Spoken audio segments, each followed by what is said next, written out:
Hello all and welcome back to my YouTube channel Rachana official. మన దగ్గర ఇన్ని programming languages ఎందుకు ఉన్నాయి?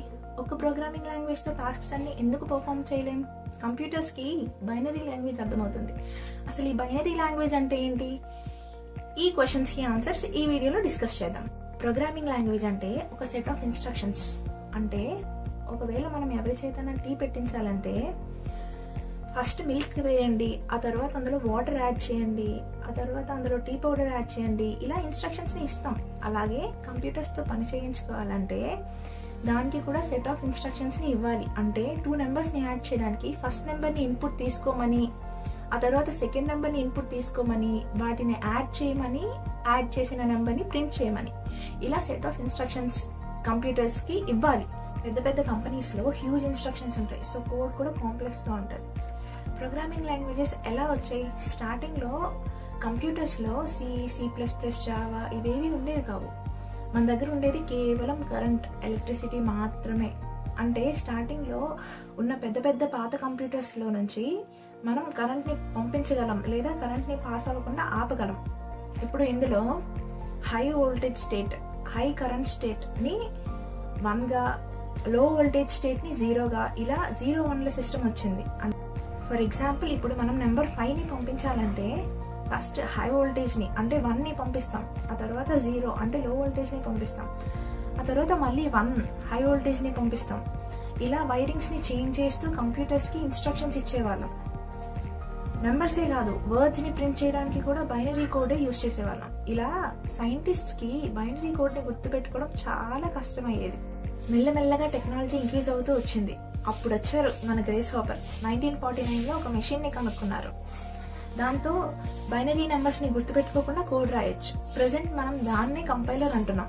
కంపైలర్ అనేది మెమరీలో ఎక్కడైనా కోడ్ రాసుంటే దాని లొకేషన్ని గుర్తుంచుకునేది. ఫర్ ఎగ్జాంపుల్ 2 నెంబర్స్ని యాడ్ చేసే కోడ్ మెమరీలో A10 లొకేషన్లో స్టోర్ అయి ఉంటే కంపైలర్ అనేది A10ని తీసుకొచ్చి 2 నెంబర్స్ని యాడ్ చేస్తుంది.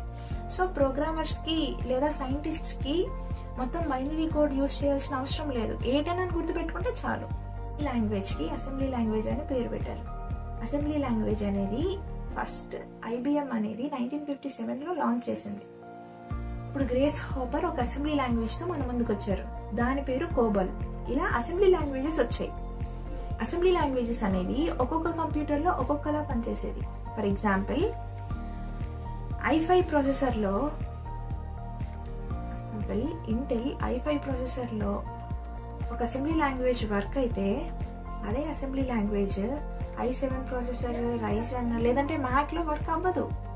సో అసెంబ్లీ లాంగ్వేజెస్ అనేవి ప్లాట్ఫామ్ డిపెండెంట్ అని చెప్పొచ్చు. అప్పుడు వచ్చాయి high level languages like C++, Java, Python.